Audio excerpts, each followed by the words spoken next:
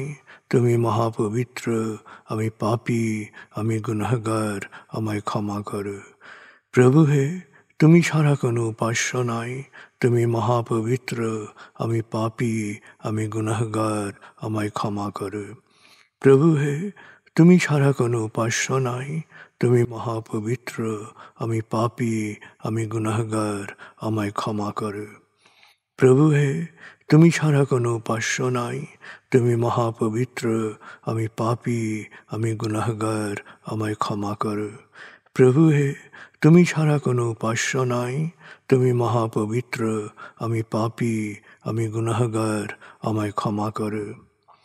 প্রভু হে, তুমি ছাড়া কোনো উপাস্য নাই। তুমি মহাপবিত্র, আমি পাপী, আমি গুনাহগার, আমায় ক্ষমা করো। প্রভু হে, তুমি ছাড়া কোনো উপাস্য নাই। তুমি মহাপবিত্র, আমি পাপী, আমি গুনাহগার, আমায় ক্ষমা করো। প্রভু হে, তুমি ছাড়া কোনো উপাস্য নাই। তুমি মহাপবিত্র, আমি পাপী, আমি গুনাহগার, আমায় ক্ষমা করো। প্রভু হে, তুমি ছাড়া কোনো উপাস্য নাই। তুমি মহাপবিত্র, আমি পাপী, আমি গুনাহগার, আমায় ক্ষমা করো। প্রভু হে, তুমি ছাড়া কোনো উপাস্য নাই। তুমি মহাপবিত্র, আমি পাপী, আমি গুনাহগার, আমায় ক্ষমা করো। প্রভু হে, তুমি ছাড়া কোনো উপাস্য নাই। তুমি মহাপবিত্র, আমি পাপী, আমি গুনাহগার, আমায় ক্ষমা করো। প্রভু হে, তুমি ছাড়া কোনো উপাস্য নাই। তুমি মহাপবিত্র, আমি পাপী, আমি গুনাহগার, আমায় ক্ষমা করো।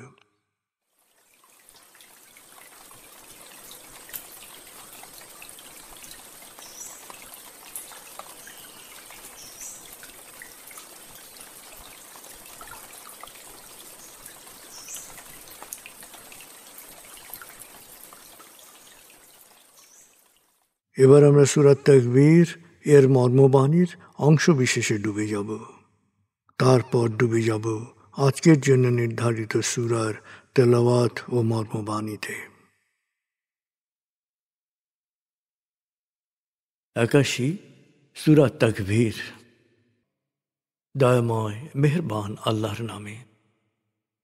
যখন সূর্য অন্ধকারে ঢেকে যাবে, যখন তারকারাজি নিজেদের আলো হারাবে, যখন পর্বতমালা মরীচিকার ন্যায় উধাও হবে, যখন পূর্ণ গর্ভবতী উটনী পরিত্যক্ত হবে, যখন সকল বন্য পশুকে একত্র করা হবে, যখন সমুদ্রের জলরাশি স্ফীত হবে, যখন দেহে আবার আত্মা সংযুক্ত হবে, যখন জীবন্ত কবর দেয়া শিশুকন্যাকে জিজ্ঞেস করা হবে কি অপরাধে তাকে হত্যা করা হয়েছিল, যখন প্রত্যেকের আমলনামা দেখানো হবে, যখন আকাশের আবরণ সরানো হবে, যখন জাহান্নামের আগুন গনগনে লাল করা হবে, যখন জান্নাতকে দৃশ্যমান করা হবে, সেদিন প্রত্যেকেই জানতে পারবে কি পরিণতির জন্যে সে নিজেকে প্রস্তুত করেছে, বুঝতে পারবে কি করা উচিত ছিল আর কি করা উচিত হয়নি। সাক্ষী আবর্তনশীল নক্ষত্র, কক্ষপথে দৃশ্যমান গ্রহসমূহ যা এক সময় অদৃশ্য হয়, সাক্ষী রাতের অবসান মুহূর্ত এবং প্রভাতের আগমন কাল।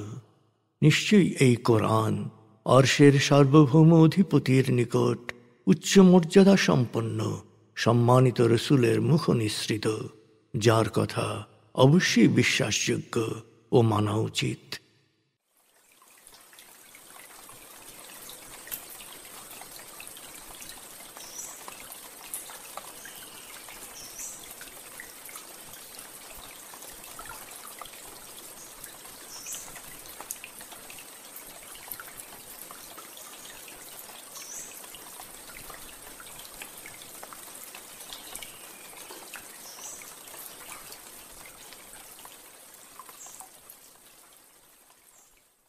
এবার আমরা সূরা ইয়াসিন আয়াত 1 থেকে 32 এর তেলাওয়াত ও মর্মবাণীর গভীরে ডুবে যাব।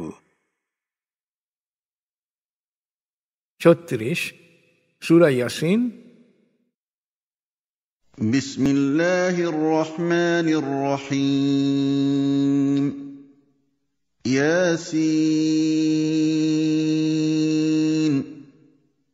ওয়াল কুরআনিল হাকীম ইন্নাকা লামিনাল মুরসালিন আলা সিরাতিম মুস্তাকিম তানজিলাল আজিজির রহিম لتنذر قوما ما أنذر آباؤهم فهم غافلون لقد حق القول على أكثرهم فهم لا يؤمنون إنا جعلنا في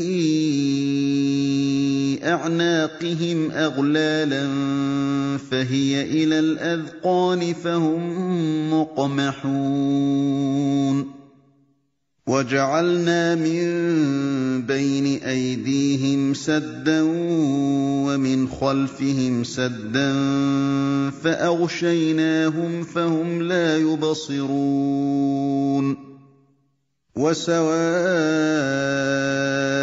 عليهم أأنذرتهم أم لم تنذرهم لا يؤمنون إنما تنذر من اتبع الذكر وخشي الرحمن بالغيب فبشره بمغفرة وأجر كريم إنا نحن نحيي الموتى ونكتب ما قدموا وآثارهم وكل شيء أحصيناه في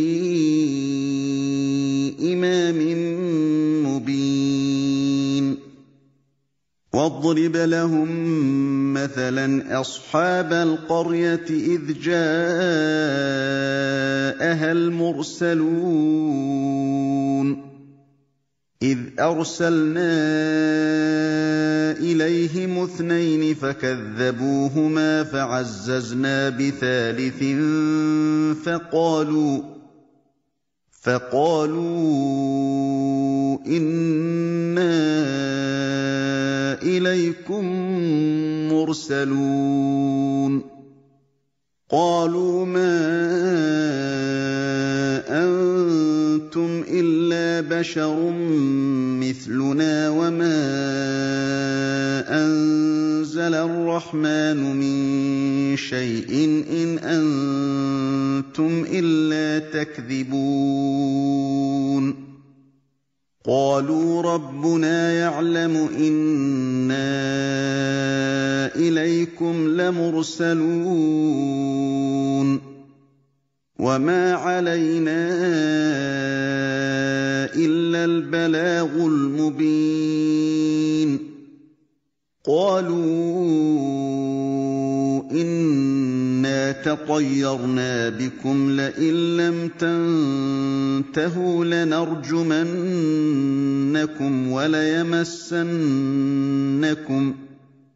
وليمسنكم منا عذاب أليم قالوا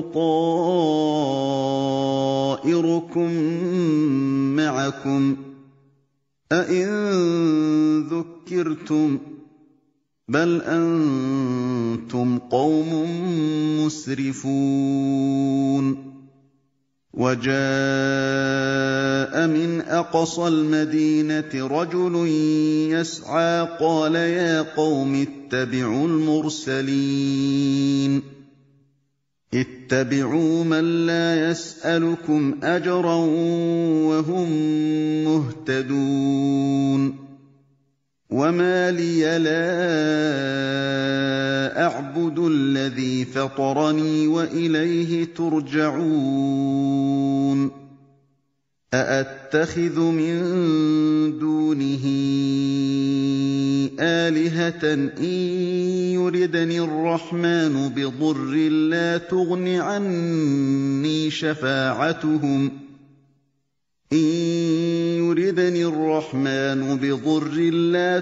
عني شفاعتهم شيئا ولا ينقذون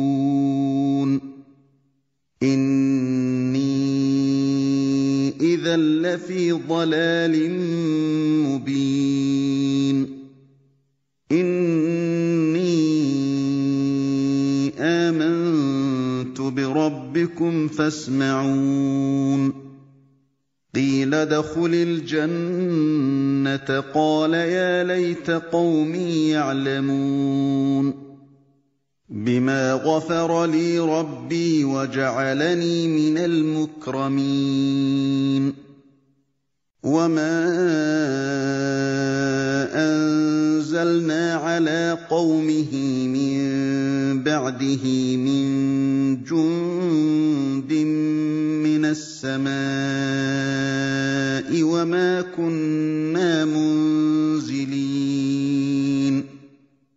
إن كانت إلا صيحة واحدة فإذا هم خامدون يا حسرة على العباد ما يأتيهم من رسول إلا كانوا به يستهزئون ألم يروا كم أهلكنا قبلهم من القرون أنهم إليهم لا يرجعون وإن كل لما جميع لدينا محضرون দয়াময় মেহেরবান আল্লাহর নামে। ইয়াসিন। সাক্ষী এই প্রজ্ঞাময় কোরআন, তুমি অবশ্যই রসুলদের একজন, তুমি নির্ভুল সত্য পথের অনুসারী। মহাপরাক্রমশালী পরম দয়াময় আল্লাহর কাছ থেকে এই কিতাব অবতীর্ণ হয়েছে, যাতে তুমি এমন এক জাতিকে সতর্ক করতে পারো যাদের বাপদাদাদের ইতিপূর্বে সতর্ক করা হয়নি, ফলে তারা সত্য মিথ্যার ব্যাপারে অসচেতন। তবে সহজাত বিচার বুদ্ধি প্রয়োগ না করায় এরা বিশ্বাস স্থাপন করবে না। ওদের অধিকাংশের জন্যই শাস্তি অবধারিত। আমি ওদের গলায় চিবুক পর্যন্ত বেরি পড়িয়েছি, ফলে তারা ঊর্ধ্বমুখী হয়ে আছে। আমি ওদের সামনে ও পেছনে দেয়াল তুলে দিয়েছি এবং ওদের দৃষ্টিকে পর্দা দিয়ে ঢেকে দিয়েছি, ফলে তারা সত্যকে দেখতে ও বুঝতে পারে না।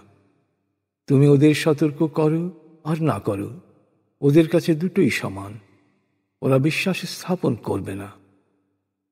হে নবী, তুমি শুধু তাদেরকেই সতর্ক করতে পারবে যাদের হৃদয় সত্য শুনতে প্রস্তুত এবং না দেখেও যারা করুণাময় আল্লাহ সম্পর্কে সচেতন।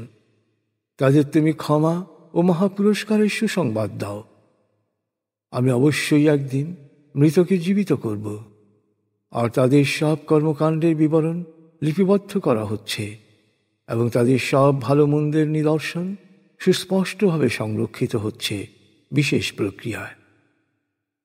হে নবী, দৃষ্টান্ত হিসেবে ওদের কাছে বর্ণনা করো সেই জনপদের কথা যেখানে রসুল এসেছিল। আমি ওদের কাছে দুজন রসুল পাঠিয়েছিলাম, ওরা দুজনকেই মিথ্যেবাদী বলে ঘোষণা করল। তখন এদের সাহায্যের জন্যে তৃতীয় জনকে পাঠালাম।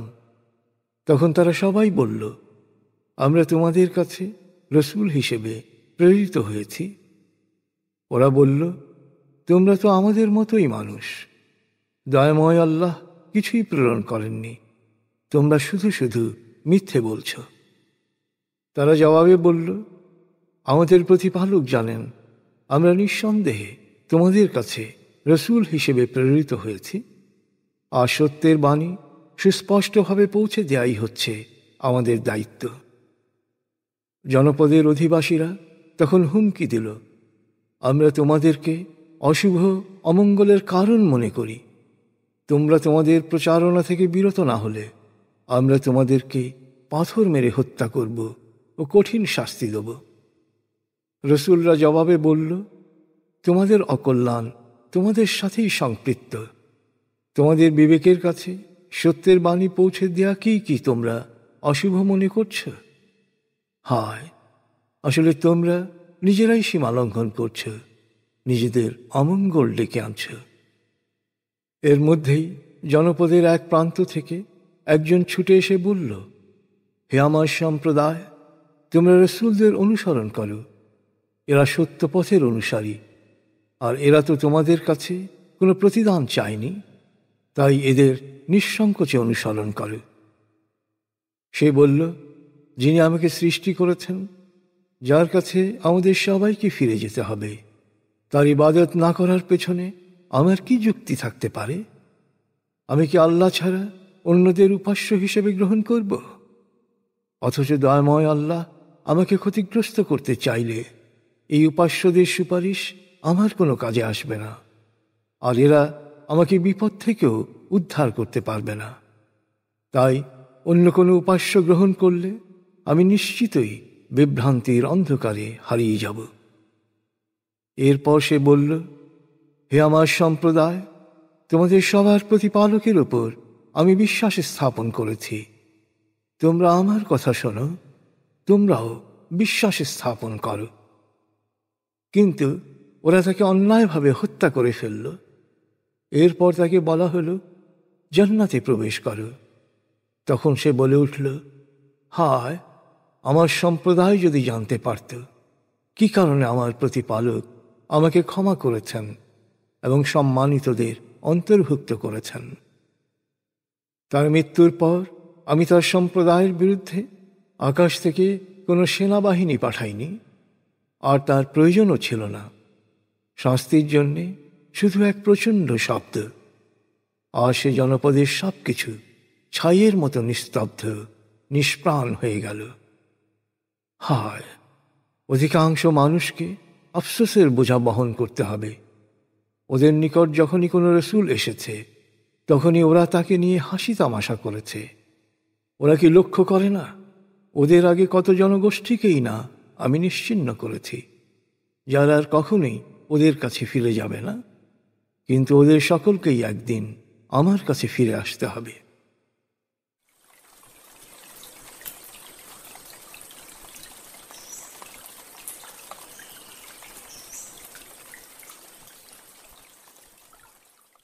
আপনি এতক্ষণ মর্মবাণীর গভীরে ডুবেছিলেন।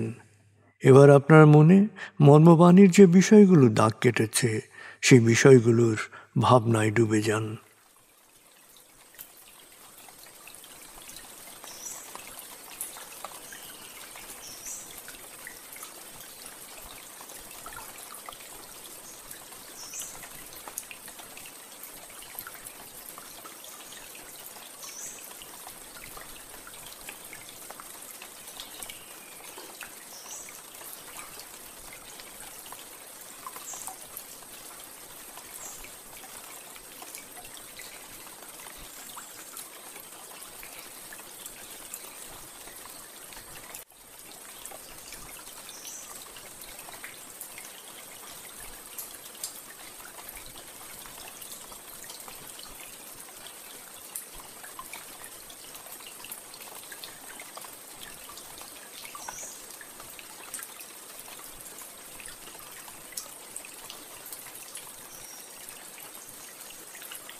এবার আমরা জিকির ও দোয়ার গভীরে ডুবে যাব।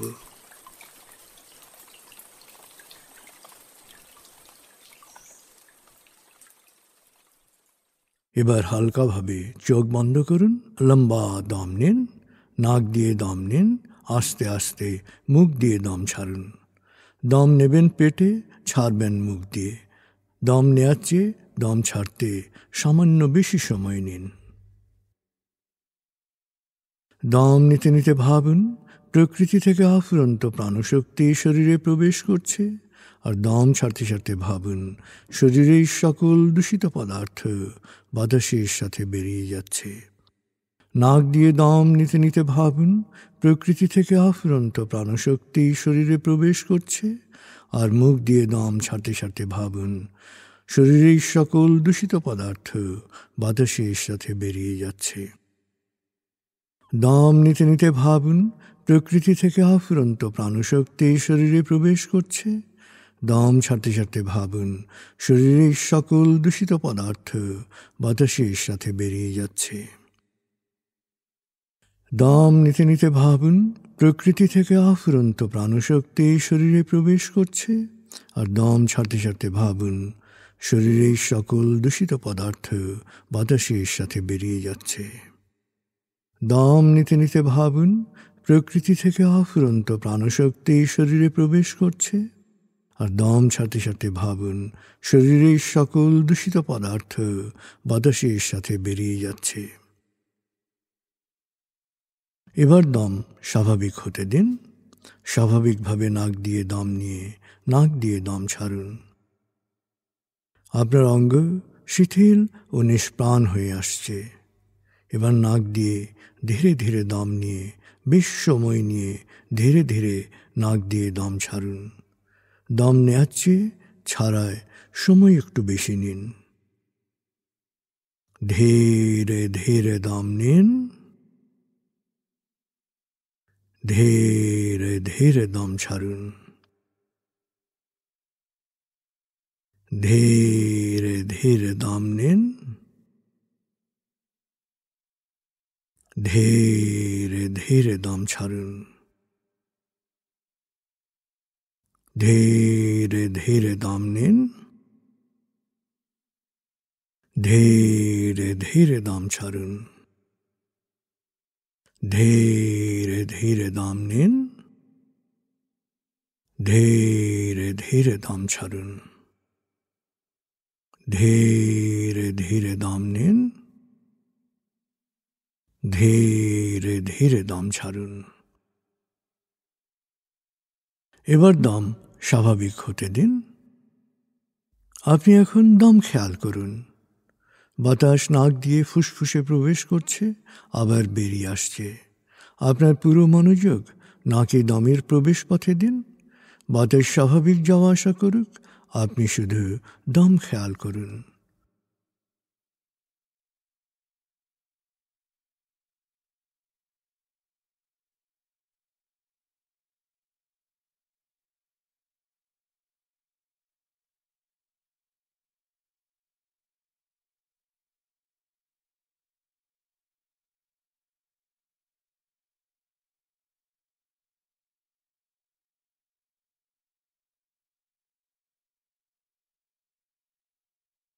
অনুভব করুন আপনার শরীর ভারী লাগতে শুরু করেছে। আরাম আরাম আরাম অনুভব করুন শীতলতা স্রোতের মতো, বরফ গলা পানির মতো আপনার মাথা থেকে শরীর বেয়ে নিচের দিকে নেমে যাচ্ছে।